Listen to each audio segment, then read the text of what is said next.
So we're going to look at one of the big events of Mrs. Thatcher in the 1980s, which is the turning point of the Falklands War in 1982.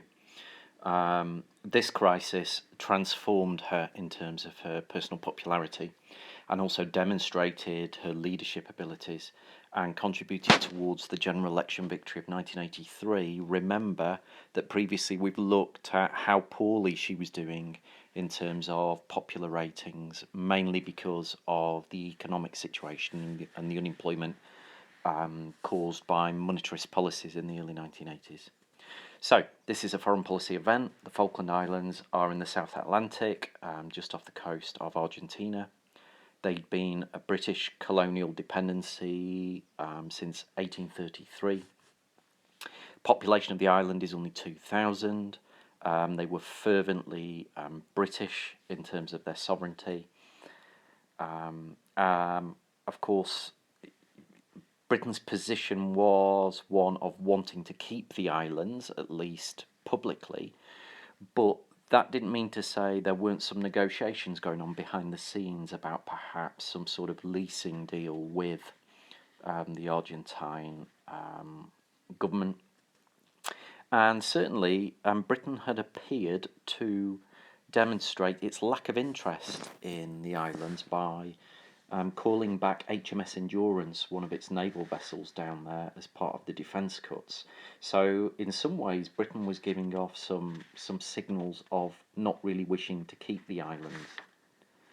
Now, the Argentine dictatorship military junta was led by General Galtieri, and he had domestic problems of his own. So therefore, in April 1982, he made a move and he invaded the islands.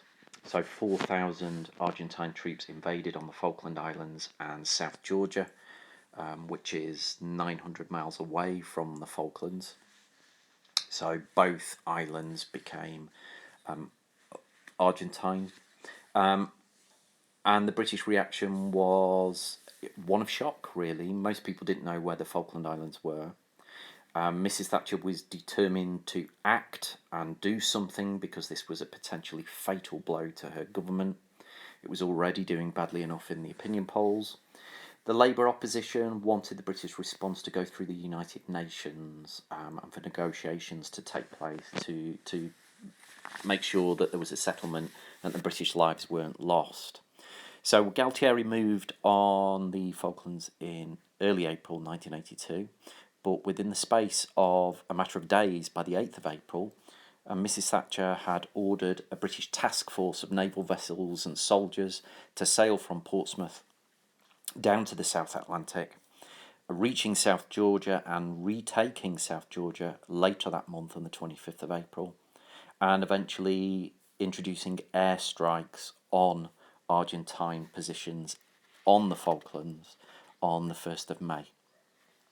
Now, then followed perhaps the most controversial part of the war on the 2nd of May, which is when a British submarine sank an Argentine cruiser, the General Belgrano. Now, the Belgrano was controversially sunk because it was heading away from the Falklands and was outside the exclusion zone, the 200-mile exclusion zone that the British Navy had put outside the islands. So Mrs. Thatcher deemed it still to be a threat in spite of this. But there were accusations made that this was deliberately done to scupper any peace talks that were going on involving the United Nations. And with the sinking of the Belgrano, the war was on properly. There was no going back. 2 days after the Belgrano sank, HMS Sheffield, a British ship, was destroyed by an Argentine Exocet missile launched from an Argentine jet that was flying around the area, and the engagements really started. British troops began to land on the Falkland Islands themselves on the 21st of May. By the end of May, they'd captured two key areas, San Carlos Water, San Carlos Bay, and also the settlement at Goose Green. And eventually, British troops marched across the Falklands to liberate the capital, Port Stanley, on the 14th of June, 1982. Mrs. Thatcher and the British forces were victorious. They'd recaptured the islands at the cost of 255 British dead and 665 Argentine dead. This is really a part of the war where things became a little bit distasteful. The tabloid press in Britain revelled in the victory of the British forces. The famous Sun headline of "Gotcha" at the sinking of the Belgrano earlier in May is a famous example of that. And there were lots of comparisons, as usual, with Mrs. Thatcher and Churchill. And this certainly did bring a certain amount of patriotism and jingoism back into Britain, a boost to national pride. And certainly Britain, that had gone through the 1970s very much being seen as the sick man of Europe and fading empire and you know, the Second World War, the victories of the Second World War stuck far in the past. This really saw a resurgence of national pride and Britain's global power reach.